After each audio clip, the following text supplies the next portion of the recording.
محترم سامعین، حاضرین، پردہ نشین، خواتین اسلام، عزیز بچوں، نوجوان ساتھیوں، السلام علیکم ورحمۃ اللہ تعالی وبرکاتہ۔ الحمدللہ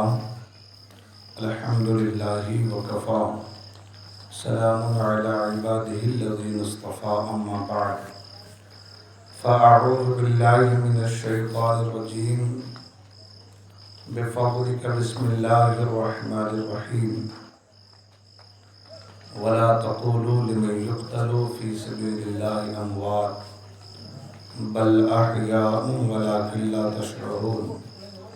صدق اللہ العظیم وصدق رسولہ النبی الامین المکین المتین المبین الرؤوف الرحیم الکریم۔ خطبہ مسنونہ کے بعد جس آیت مبارکہ کو میں نے تلاوت کرنے کا شرف حاصل کیا ہے، آیت مبارکہ کی روشنی میں کچھ باتیں عرض کرنے سے پیش کر آئیے آپ اور ہم سب مل کر سب سے پہلے تاجدار مدینہ، راحت قلب سینہ، معطر پسینہ، فیض گنجینہ، باعث نزول سکینہ، نبی الانبیاء، رسولوں کے پیشوا، ہادی السبل، ختم الرسل، مولائی کل، احمد مجتبی، محمد عربی روحی فدا، صلی اللہ تعالی علیہ وسلم کی بارگاہ میں بڑی ہی والہانہ عقیدت و محبت کا اظہار کرتے ہوئے درود پاک کے نذران عقیدت پیش کریں۔ پڑھیں بآواز بلند، اللہم صلی علی سیدنا و شفیعنا سندنا مولانا و ملجانا و مولانا محمد معدن الجود والکرم، منبع العلم والحلم والحکم، والدہ الکرام وابنہ الکریم، بارک وسلم، صلو علیہ صلاۃ و سلام علیک یا رسول اللہ، صلاۃ و سلام علیک یا نبی اللہ، صلی اللہ تعالی علیہ وسلم۔ ایک مرتبہ نبی اور نبی کی بارگاہ میں اور بآواز بلند درود پاک کے نذران عقیدت پیش کر لیں۔ پڑھیں صلی اللہ علی نبی الامی وآلہ صلی اللہ تعالی علیہ وسلم، صلو علیہ صلاۃ و سلام علیک یا رسول اللہ، صلی اللہ تعالی علیہ وسلم۔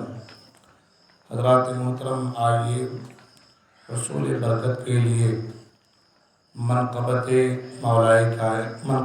امام حسین، امام عالی مقام رضی اللہ تعالیٰ عنہ کے کچھ اشعار پیش کرنے کی سعادت حاصل کر رہا ہوں، توجہ کا طالب ہوں، توجہ کے ساتھ سماعت فرمائیں۔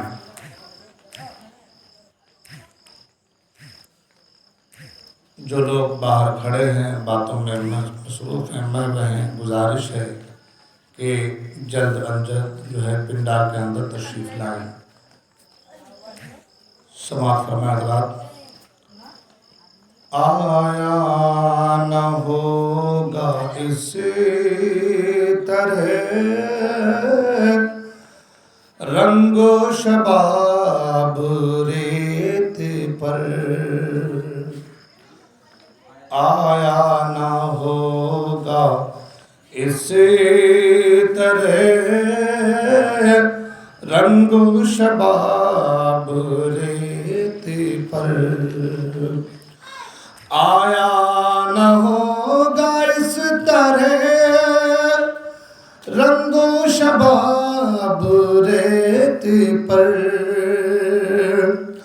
آیا نہ ہوگا اس طرح رنگ و شباب ریت پر، گلشن فاطمہ کے تھے سارے گلاب ریت پر، گلشن فاطمہ کے تھے سارے گلاب ریت پر، اور جانے بطول کے سوا کوئی نہیں کھلا سکا، جانے بطول کے سوا کوئی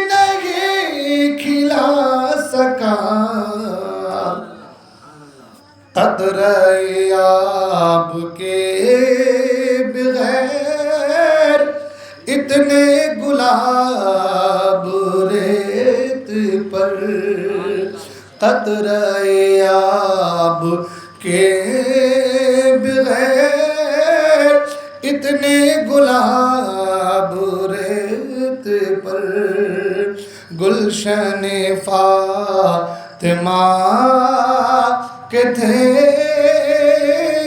سارے گلاب ریت پر، اور عشق میں کیا بچائیے، عشق میں کیا لٹائیے،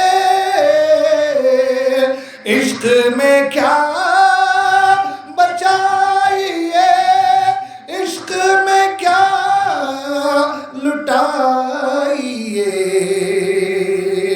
آل نبی نے لکھ دیا سارا نصاب ریت پر، آل نبی نے لکھ دیا سارا نصاب ریت پر، گلشن فاطمہ کے تھے سارے گلاب ریت پر، اور آل نبی کا کام تھا، آل نبی ہی کر گئے، آل نبی کا کام تھا، آل نبی ہی کر گئے، کوئی نہ لکھ سکا ادیب ایسی کتاب ریت پر، کوئی نہ لکھ سکا ادیب ایسی کتاب ریت پر، گلشن فاطمہ کے تھے سارے گلاب ریت پر۔ وقار پڑھو، دو تین شعر پڑھو۔ جو لوگ ادھر ادھر ہیں گزارش ہے جلد از جلد تشریف لائیں۔ پڑھو، دو تین شعر پڑھو، لوگ آ نہیں رہے۔ السلام علیکم ورحمۃ اللہ وبرکاتہ۔ میری تمام حضرات سے مؤدبانہ گزارش ہے کہ مجلس میں جلد سے جلد تشریف لائے اور ثواب دامن حاصل کرے۔ بڑی حیرت کی بات ہے کہ آج کی 8ویں مجلس ہے اور یہاں پر صرف 4-5 بچے اور ہم دو، مطلب 7-8 لوگ بیٹھے ہوئے۔ بڑی حیرت کی بات ہے، تو آپ اپنے کاموں سے فارغ ہو کر جلد سے جلد تشریف لائے مجلس میں۔ کلام علامہ حسن رضا خان صاحب کا کلام سماعت فرمائے، اس سے قبل ایک مرتبہ درود پاک پڑھے سرکار دو جہاں صلی اللہ علیہ وسلم کی بارگاہ میں، صلی اللہ علیہ یا رسول اللہ وسلم علیک یا حبیب اللہ۔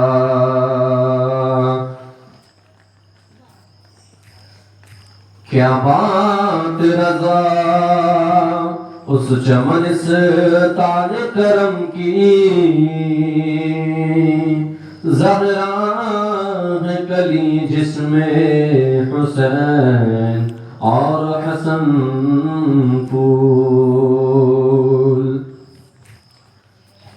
باغ جنت کے ہے پہرے، مدح خانے غیل بین، باغ جنت کے ہے پہرے، مدح خانے اہل بیت تم کو مزدانار کا ہے دشمنان اہل بیت تم کو مزدانار کا اے دشمنان اہل بیت کس زبان سے ہو بیان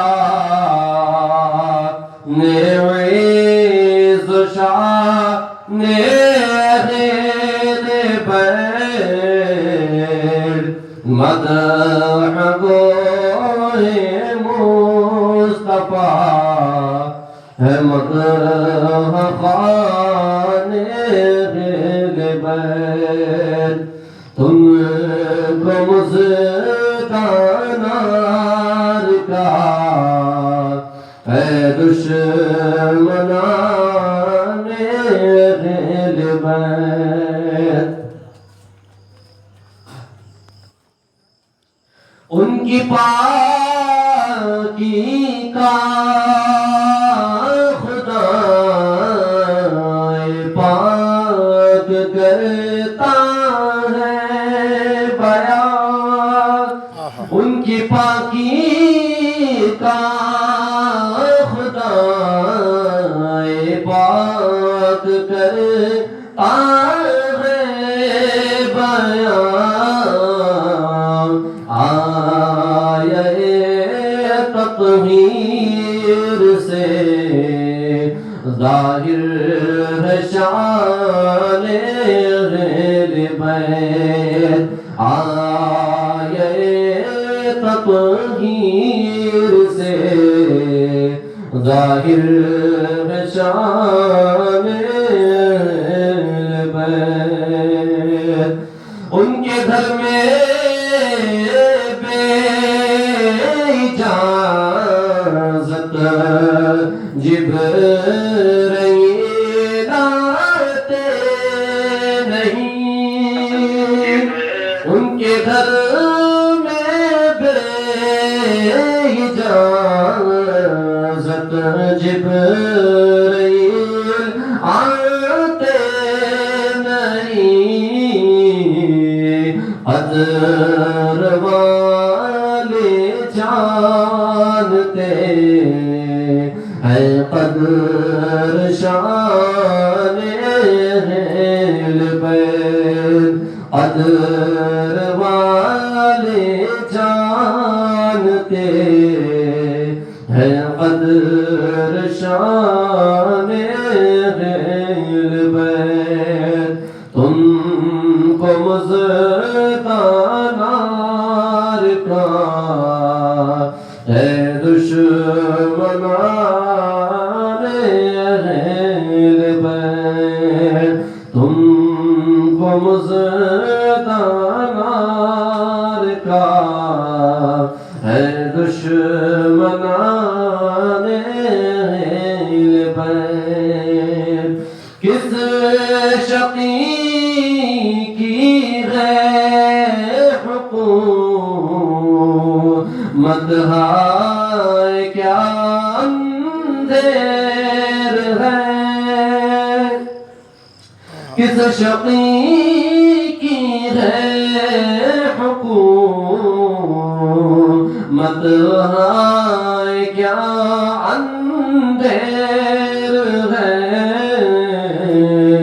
دن دہاڑے لٹ رہا ہے کاروان اہل بیت تم کو مزدانار کا ہے دشمنان اہل بیت بے ادب غسطاق پھر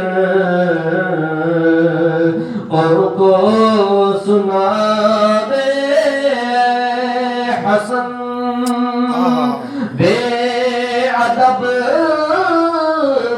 داستان تو پھر کو سنا دے حسن یوں کہا کرتے ہیں سنی داستان اہل بیت بانگ جنت کے بہرے مدح خوان اہل بیت تم کو مژدہ نار کا ہے دشمنان اہل بیت. ماشاءاللہ سبحان اللہ سبحان اللہ.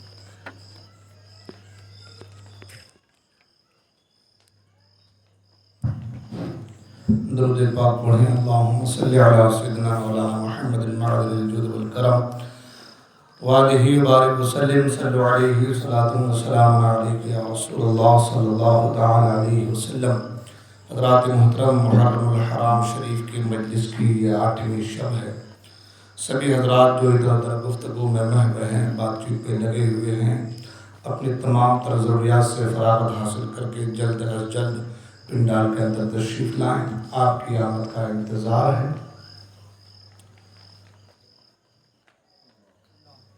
قرآن مجید میں اللہ تبارک و تعالی،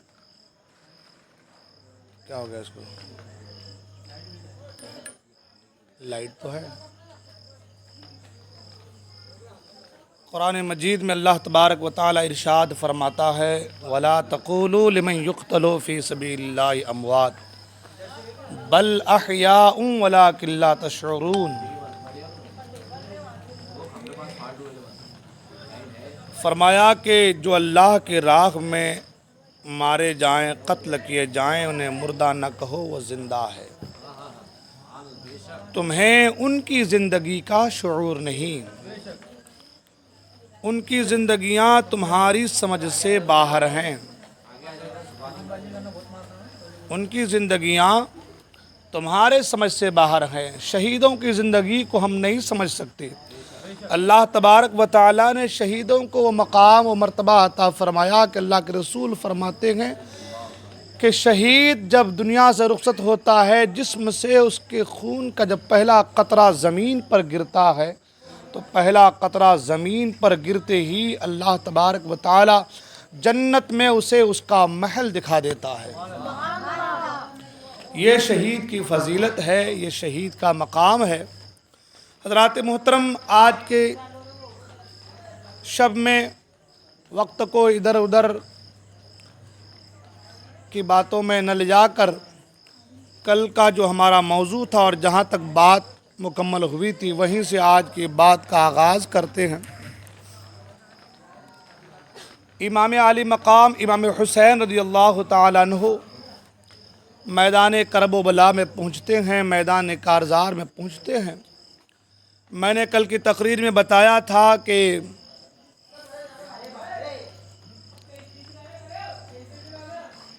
رات ہوتی ہے، امام علی مقام اپنے ساتھیوں سے کہتے ہیں کہ جن کو جانا ہے وہ جا سکتا ہے. یعنی کہ امام علی مقام رضی اللہ تعالیٰ عنہ نے اپنے ساتھیوں سے فرمایا کہ اے میرے ساتھیوں، تم میں اگر کوئی جانا چاہتا ہے تو جا سکتا ہے، اس لیے کہ یہ لوگ خون کے پیاسے ہیں تو میرے خون کے پیاسے ہیں. اگر یہ کسی کو تکلیف دینا چاہتے ہیں تو مجھے تکلیف دینا چاہتے ہیں، کسی سے کوئی واسطہ ہے تو مجھ سے واسطہ ہے. تمہیں یا تم کو ان سے کوئی واسطہ نہیں، یا ان کو تم سے کوئی مطلب، کوئی سروکار نہیں ہے. لہذا تم اپنے اپنے گھر کو روانہ ہو جاؤ، اور ایسا بھی نہیں ہے کہ میں تم سے ناراض ہوں.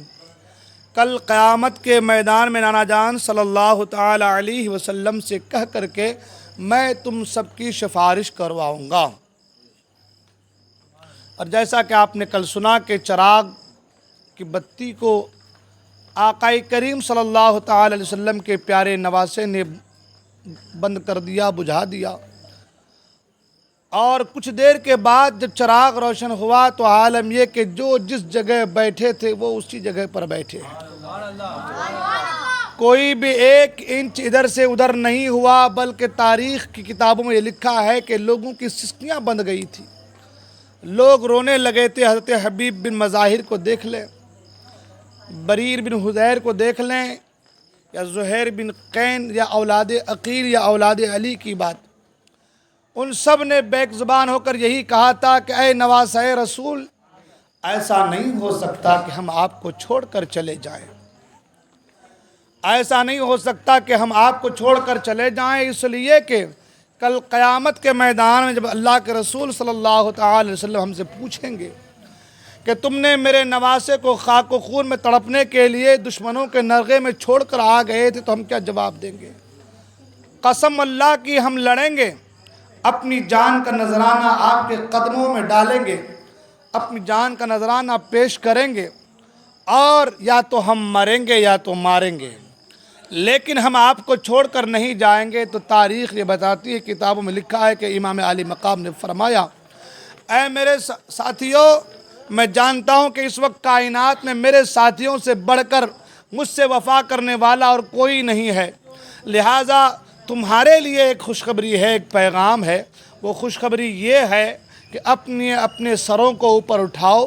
جب سب لوگ اپنے اپنے سروں کو اوپر اٹھائے، تو جب سروں کو اوپر اٹھائے تو کیا دیکھا؟ اللہ اکبر، کہ اس جنت میں سب کو اپنا اپنا محل نظر آنے لگا، سب کو اپنا اپنا محل نظر آنے لگا، اور ابھی روح قفس انصری سے پرواز نہیں کی ہے، ابھی جان آفری کے سپرد نہیں ہوا ہے، ابھی روح اور جسم کا رشتہ منقطع نہیں ہوا ہے، لیکن اس سے پہلے ہی کون جنت میں جائے گا، اس کے تعلق سے امام حسین فرماتے ہیں کہ اے میرے ساتھیوں، میرے چاہنے والوں، تم مجھ سے محبت کرنے والے ہو اور میری محبت میں اپنی جان کا نذرانہ پیش کرنے والے ہو، تو اللہ تبارک و تعالیٰ نے تمہیں یہ مقام عطا فرما دیا کہ جنت میں تمہارا محل ہے۔ لو، اپنی جان کا نذرانہ پیش کرنے سے پہلے جنت میں اپنے لیے جو محل ہے، جو بنایا اللہ تبارک و تعالیٰ نے تمہارے لیے، اس محل کو دیکھ لو۔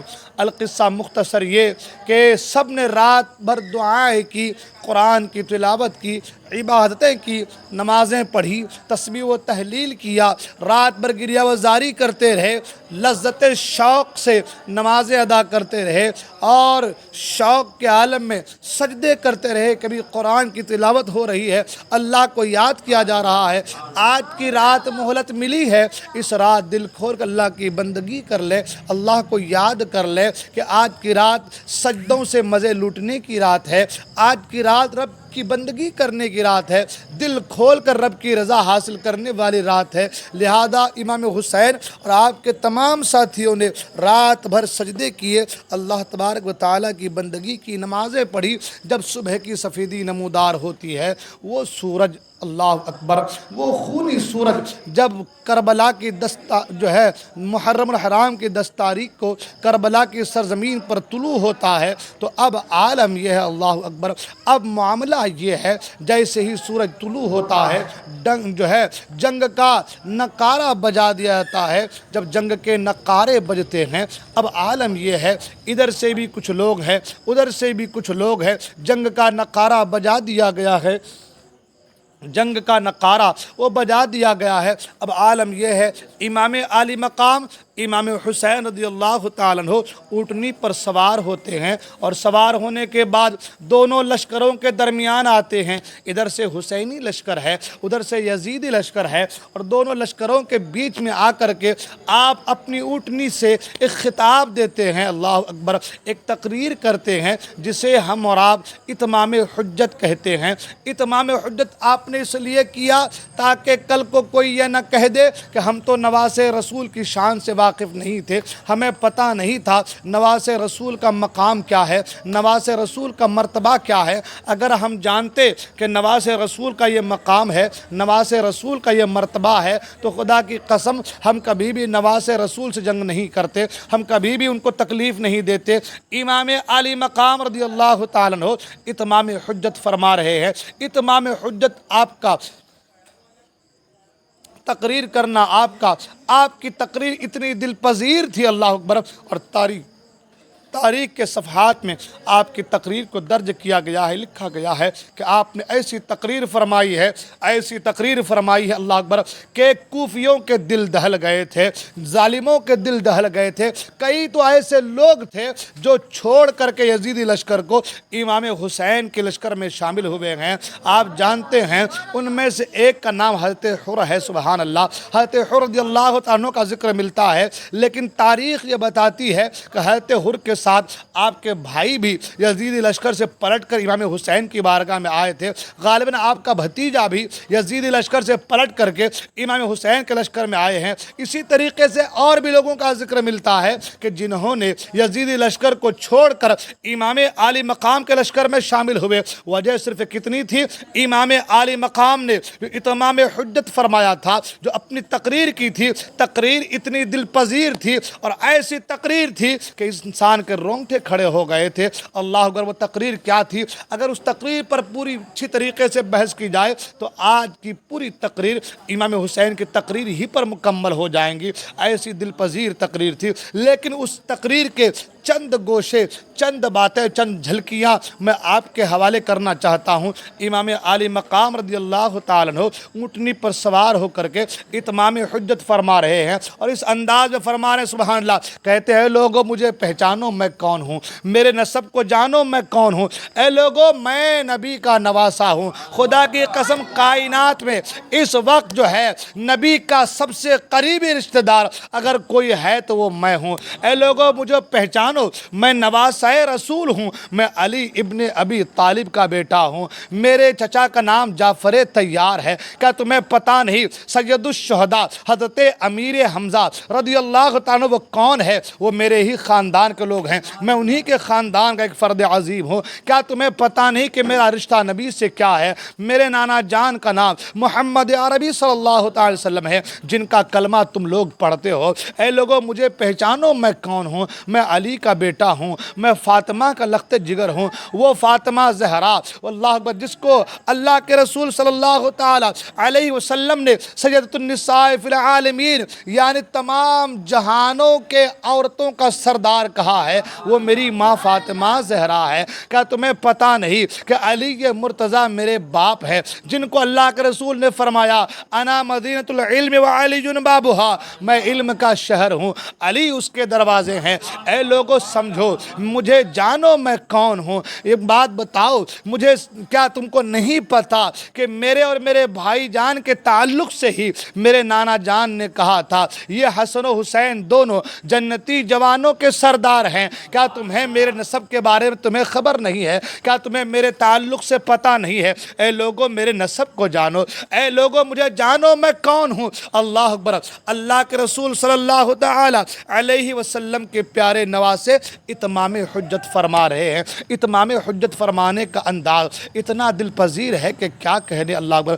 امام عالی مقام فرماتے ہیں اے لوگوں سنو، تم نے خطوط لکھ لکھ کر کے مجھے بلائے، اور جب میں یہاں پہ آیا تو اب حال یہ ہے کہ تم لوگ بے وفائی کر رہے ہو، جب میں تمہارے کہنے پر یہاں آیا تو اب حال یہ ہے کہ تم منہ پھیرے ہوئے ہو۔ اللہ اکبر، امام عالی مقام رضی اللہ تعالیٰ ایک ایک کا نام لے لے کر کہہ رہے ہیں اے فلاں کیا تم نے مجھے خط نہیں لکھا؟ اے فلاں کیا تم نے مجھے خط نہیں لکھا؟ انہوں نے کہا کہ ہم نے کوئی خط نہیں لکھا۔ امام عالی مقام فرماتے میرے پاس خط موجود ہے، تم نے خط لکھا ہے، اور اگر تم نے مجھے نہیں بلایا ہے تو پھر مجھے چھوڑ دو، اللہ کی اس کائنات میں کہیں بھی جا کر کے امن و امان کے ساتھ زندگی گزار لوں گا۔ اللہ اکبر، کیا تم پر میرا خون بہانا، کیا بتاؤ کہ تم جو ہے اگر میرا خون بہاؤ گے تو تمہارا کیا حال ہوگا؟ قیامت کے دن حضور کی بارگاہ میں، میرے نانا جان کی بارگاہ میں تم سوالوں کا کیا جواب دو گے؟ اپنا منہ کیسے دکھاؤ گے؟ القصہ مختصر یہ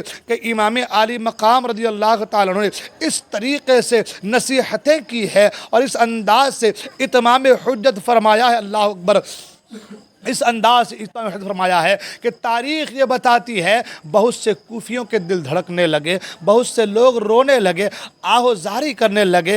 ابن سعد نے دیکھا کہ معاملات کچھ اور ہوتے چلے جا رہے ہیں۔ عمر بن سعد جس کے تعلق سے میں نے پہلے کہا تھا کہ عمر بن سعد کون ہے، جب اس نے دیکھا کہ معاملات تو کچھ اور ہوتے چلے جا رہے ہیں، اب عالم یہ ہے کہ لوگ سسکیاں باندھ کر رونے لگے ہیں، لوگوں کے دل دھڑکنے لگے ہیں۔ وہ لوگ جو امام حسین کے ساتھ لڑنے کے لیے آئے تھے، امام حسین کے ساتھ لڑنے کے لیے آئے تھے، اب ان کا عالم یہ ہے کہ وہی لوگ اب جو ہے خوف و ہراس کے عالم میں مبتلا ہے، اس لیے کہ یہ لڑائی ایسی لڑائی ہے کہ یہ عام انسان کے ساتھ لڑائی نہیں ہے، بلکہ یہ لڑائی نواس رسول کے ساتھ لڑائی ہے۔ اور حضور فرماتے ہیں میری اہل بیت سے جنگ مجھ سے جنگ ہے، یعنی جو حضور کی اہل بیت سے جنگ کرتا ہے یا کرے گا، اللہ کے رسول فرماتے ہیں وہ مجھ سے جنگ کرتا ہے۔ اہل بیت سے دشمنی حضور سے دشمنی ہے، اہل بیت کی ناراضگی حضور کی ناراضگی ہے، اہل بیت سے محبت حضور کی محبت ہے۔ ایک حدیث پاک میں اللہ کے رسول صلی اللہ تعالی علیہ وسلم خود ارشاد فرماتے ہیں اے لوگو اللہ سے محبت کرو، اس لیے کہ اللہ نے تمہیں پیدا فرمایا ہے، اللہ سے پیار کرو، محبت کرو، اس لیے کہ اللہ نے تمہیں پیدا فرمایا ہے، اور اے لوگو مجھ سے محبت کرو، اللہ کی خاطر مجھ سے محبت کرو۔ اور آگے فرماتے ہیں اے لوگو میری آل سے محبت کرو، میری خاطر میری آل سے محبت کرو۔ پتہ یہ چلا کہ نبی کی خاطر جو ہے، نبی کی خاطر نبی کی آل سے محبت کرنا ہے، نبی کی محبت میں نبی کی آل سے پیار کرنا ہے۔ جو نبی کی محبت میں نبی کی آل سے پیار کرتا ہے، اللہ کے رسول فرماتے ہیں میں ان سے راضی ہوں، اور جن سے مصطفیٰ کریم راضی ہو جائیں، جن سے اللہ کے رسول صلی اللہ تعالی علیہ وسلم راضی ہو جائیں، اس کو رب کی رضا حاصل ہو جاتی ہے۔ اس لیے اہل بیت کی محبت جو ہے، اہل بیت سے پیار کرنا جو ہے، یہ ایمان کی نشانی ہے۔ اللہ اکبر۔ تو اللہ کے رسول صلی اللہ تعالی علیہ وسلم نے ارشاد فرمایا کہ میری اہل بیت سے جنگ یہ مجھ سے جنگ ہے۔ کائنات میں کون ایسا انسان ہے جو یہ سوچے گا کہ میری جنگ نبی آخر الزمان سے ہو جائے؟ ہر ایک کی خواہش یہی ہوتی ہے کاش نبی کا دیدار ہو جائے، کاش جو ہے مصطفیٰ کریم جو ہے اپنے غلاموں میں شامل کر لیں۔ لیکن وہ لوگ کتنے کم نصیب لوگ ہیں کہ جو اہل بیت سے بغض رکھتے ہیں، اہل بیت کے ساتھ جنگ کرتے ہیں۔ آج کربلا کی سرزمین پر امام عالی مقام اتمام حجت فرما رہے ہیں، اور اتمام حجت اس انداز سے فرما رہے ہیں، آپ کی تقریر کا انداز اتنا دل نشیں اور اتنا پیارا ہے کہ کوفیوں کے دل دھڑکنے لگے ہیں، ان کے حواس باختہ ہوتے نظر آ رہے ہیں۔ تاریخ کی کتابوں میں لکھا ہے سسکیاں باندھ باندھ کر کوفی رونے لگے، ہائے ہم نے کیا کر دیا، ہم کن کے خلاف جو ہے علم جہاد بلند کرنے کے لیے آئے ہیں، ہم کن سے لڑنے کے لیے آئے ہیں۔ امام عالی مقام نے جب اتمام حجت فرمایا تھا اے لوگوں مجھے پہچانو میں کون ہوں، میرا خون بہانا چاہتے ہو ذرا میرے نسب پر تو غور کرو، ذرا میرے نسب پر تو غور کرو، میرے نانا جان کو دیکھو کہ کون ہے، میری نانی جان کو دیکھو کہ کون ہے، میرے باپ کو دیکھو کہ کون ہے، میری ماں کو دیکھو کہ کون ہے، اور مجھے دیکھو کہ میں کون ہوں۔ میرے اور میرے بھائی کے تعلق سے میرے نبی نے، میرے مصطفیٰ نے، میرے رسول نے فرمایا تھا یہ دونوں صاحبزادے جنتی جوانوں کے سردار ہیں، اور اگر تمہیں اب بھی مجھ پر یقین نہیں آتا تو یہاں پر صحابہ رسول حضرت ابو سعید خدری موجود ہیں، دیگر صحابہ موجود ہیں، ان سے پوچھ لو میرے حسب کے تعلق سے، میرے نسب کے تعلق سے، میرے خاندان کے تعلق سے میں کون ہوں، یہ تمہیں بتائیں گے۔ اللہ اکبر۔ امام عالی مقام رضی اللہ عنہ کی تقریر اور آپ کی اس اتمام حجت کو سننے کے بعد کوفیوں کے دل دھڑکنے لگے تھے۔ جب عمر بن سعد نے دیکھا کہ پاسا تو پلٹ جا رہا ہے، حالات تو کچھ اور ہو جا رہے ہیں، لوگ رو رہے ہیں، کہیں ایسا نہ ہو کہ جنگ کا نقشہ پلٹ جائے، کہیں ایسا نہ ہو کہ حالات بدل جائے، اس نے کہا کہ اے امام حسین ہم کچھ سننا نہیں چاہتے، یا تو آپ بیعت کرنے کے تیار ہو جائیں یا تو آپ لڑنے کے تیار ہو جائیں۔ میں تاریخ میں کی کتابوں میں ایک شخص کا نام اور بھی لکھا ہے جس کا نام قیس بن اشعث ہے. وہ کہتا ہے اے امام عالی مقام ہم کچھ سننا نہیں چاہتے, آپ جنگ کرنے کو تیار ہو جائیں.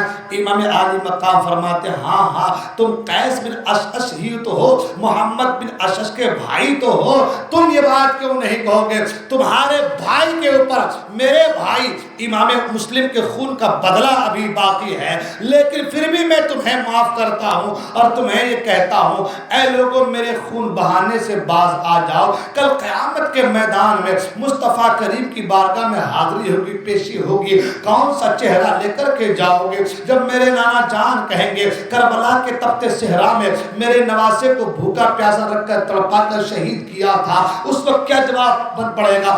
اپنے آخرت کی فکر کرو, اپنے انجام کی فکر کرو, خدا کے واسطے وہ کام نہ کرو جس سے تمہاری آخرت برباد ہو جائے. ان جملوں کے ذریعے سے معلوم یہ ہوتا ہے کہ دشمن وقت کا دشمن امام حسین کے سامنے کھڑا ہے, جو امام حسین کے خون کے پیاسے ہیں, خون بہانا چاہتے ہیں, لیکن ایسے عالم میں بھی امام عالی مقام کو دشمنوں کی آخرت کی فکر ہے. بھلے ہی یہ میرے دشمن ہیں لیکن ہے تو میرے نانا جان کے کلمہ پڑھنے والے, ہے تو میرے نانا جان کے کلمہ پڑھنے والے. امام عالی مقام اپنے دشمن کی آخرت کی فکر کر رہے ہیں کہ میرے خون بہانے کی وجہ سے کہیں میرے دشمن کی آخرت برباد نہ ہو جائے. وہ ہے نبی کا گھرانہ, سبحان اللہ, اسے کہتے نبی کا گھرانہ. اللہ اکبر. امام عالی مقام رضی اللہ تعالیٰ نے جب اتمام حجت فرما دی اور عمرو بن سعد نے کہا اے امام عالی مقام یا تو آپ لڑنے کو تیار ہو جائیں یا تو آپ یزید کے ہاتھ پر بیعت کر لیں.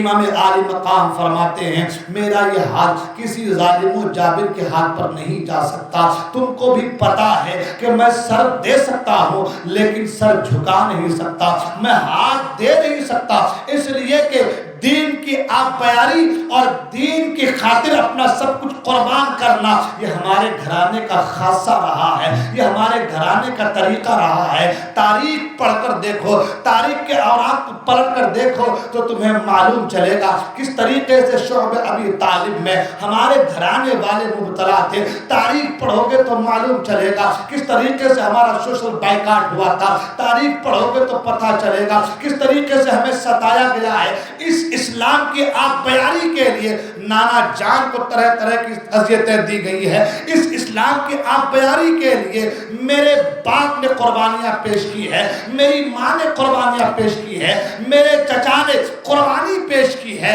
حضرت عباس نے قربانی, امیر حمزہ نے قربانی پیش کی ہے, ہمارے خاندان کے ایک ایک فرد نے قربانی پیش کی ہے. لہذا سر تو کٹ سکتا ہے لیکن سر جھکتا نہیں, سر جھکا سکتا نہیں.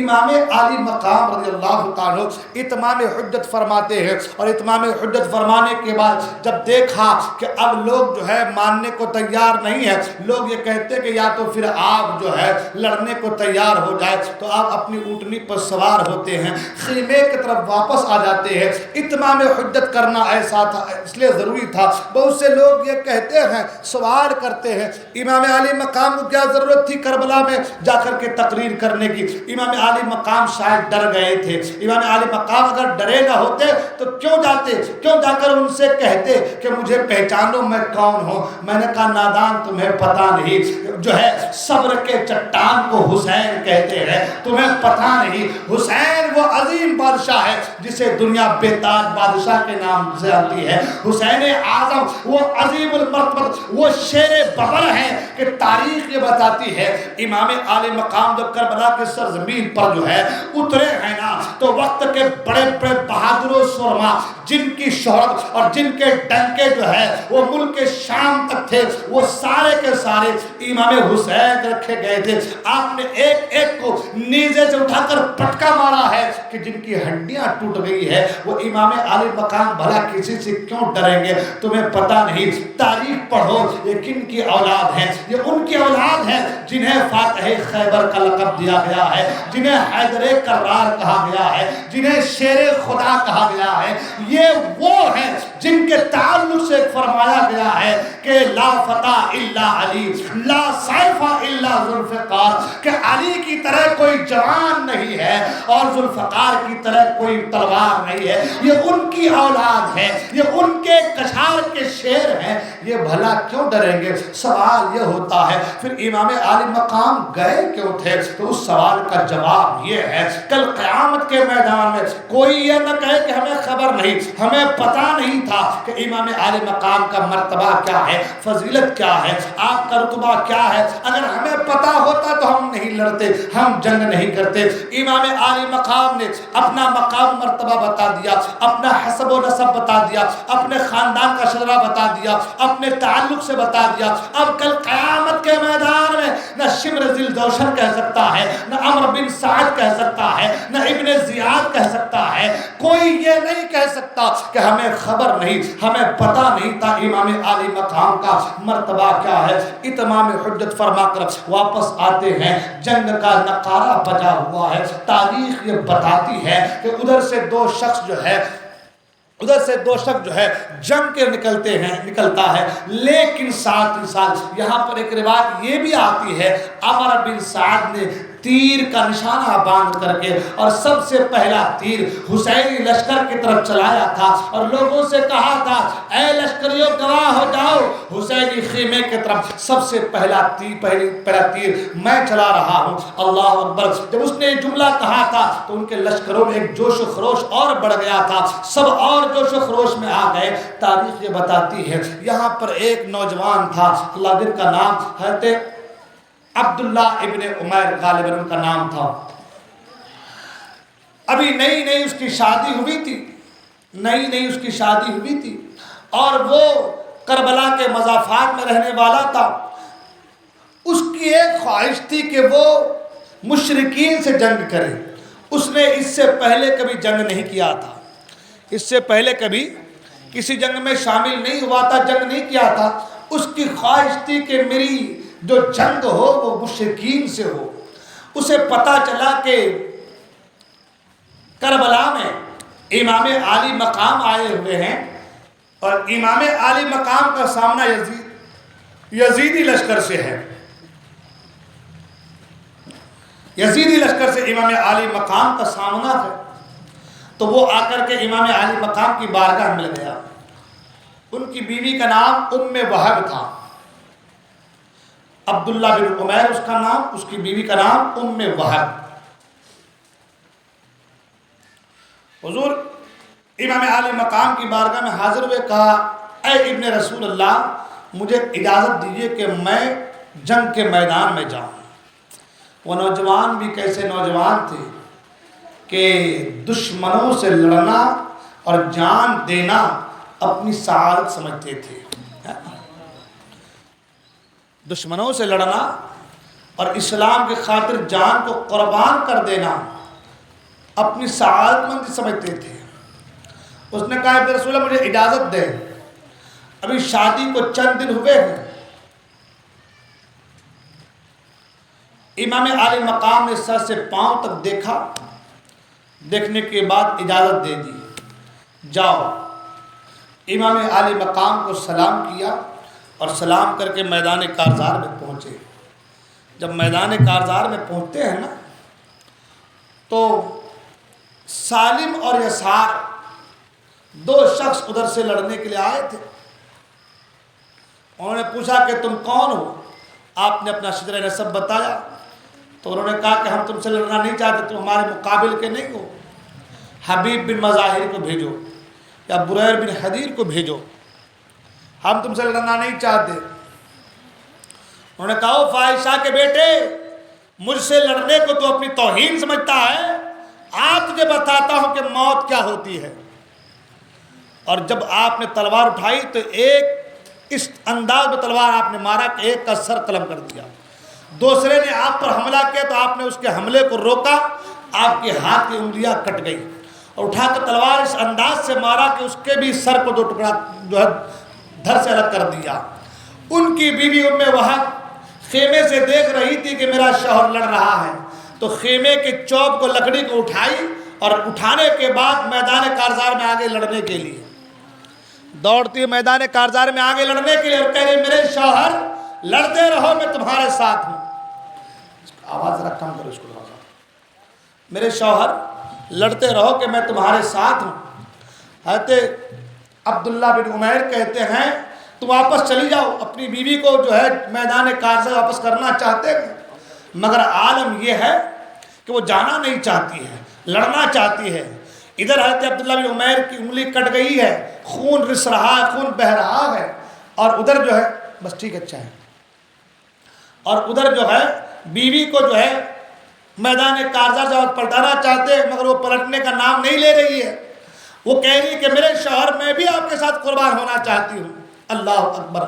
امام عالی مقام نے آواز دی کہ او بی بی تم آ جاؤ میدان کارزار سے واپس، اس لیے کہ میدان کارزار میں عورتوں کو نہیں جانا ہے. وہ واپس آ گئی. حضرت عبداللہ بن عمیر لڑ رہے ہیں. تاریخ یہ بتاتی ہے کہ اس نوجوان نے دشمنوں کے چھکے چھڑا دیے. حال یہ کہ بڑے بڑے بہادروں کے دل دہل گئے. آخر یہ نوجوان ہے کون؟ اس کے اندر یہ طاقت، اس کے اندر یہ جرت اور لڑنے کا یہ انداز یہ آیا کہاں سے؟ مگر وہ خود کہتے ہیں کہ اس سے پہلے میں نے کسی جنگ میں قدم نہیں رکھا ہے، پہلی بار جنگ ہو رہی ہے. اور قسمت دیکھیں کہ لڑنے کے لیے آئے ہیں تو کن کے ساتھ آئے ہیں؟ اللہ اکبر. امام حسین کے لشکر میں شامل ہو کر کے یزیدیوں کے خلاف لڑنے آئے ہیں. یعنی ایک طرف اسلام کے ماننے والے ہیں، ایک طرف حق کا ساتھ دینے والے ہیں، اور ایک طرف باطل قوتیں ہیں، اور حق والوں کے ساتھ رہ کر کے باطل قوتوں سے ٹکرانے کا پہلا موقع حضرت عبداللہ بن عمیر کو ملا ہے. اللہ اکبر. ایک بعد کئیوں کو فنار کرتے گئے. جب دیکھا کہ ایک نوجوان ہمارے لشکریوں میں سے ہمارے لوگوں کو جو ہے اپنے تلوار کے زد پر لا کر کے اس کے ٹکڑے ٹکڑے کر دے رہا ہے، تو کئی لوگ آ گئے، کوئی آگے سے، کوئی پیچھے سے، کوئی دائیں بائیں سے حملہ کر رہا ہے، جس کی وجہ سے آپ گھوڑے کی زین سے گر جاتے ہیں اور روح کف سے ان شریر سے پرواز کر جاتی ہے. اسی طریقے سے ایک اور جو ہے نئے شادی شدہ جوڑے کا بھی ذکر ملتا ہے.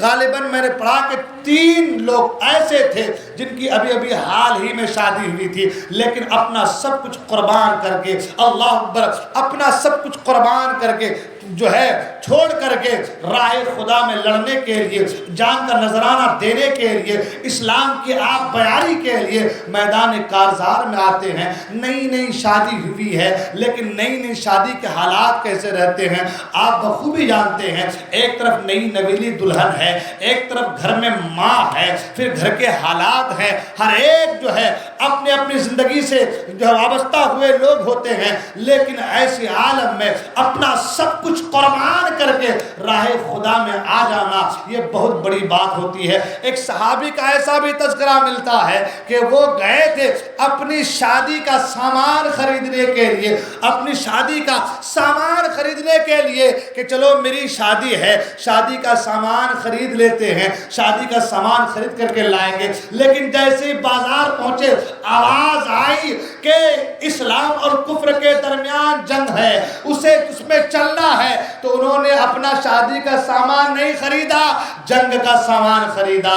شادی کے سامان کو چھوڑ دیا، تلوار خریدے، تیر خریدے، نیزے خریدے، بھالے خریدے، جو خریدنا تھا وہ خرید لیے، اور خرید کر کے گھر بھی نہیں لوٹا، ڈائریکٹ فوج میں شامل ہو کر کے قربان ہونے کے لیے چلا گیا. یہ اسلام کے شہزادوں کی کہانیاں ہے. سبحان اللہ. اے اسلام کے مقدس شہزادوں، یہ بڑی لمبی داستان ہے، اس پر گفتگو کرنے کا بھی وقت نہیں ہے. مختصر سے وقت میں آپ کو بتانا چاہتا ہوں.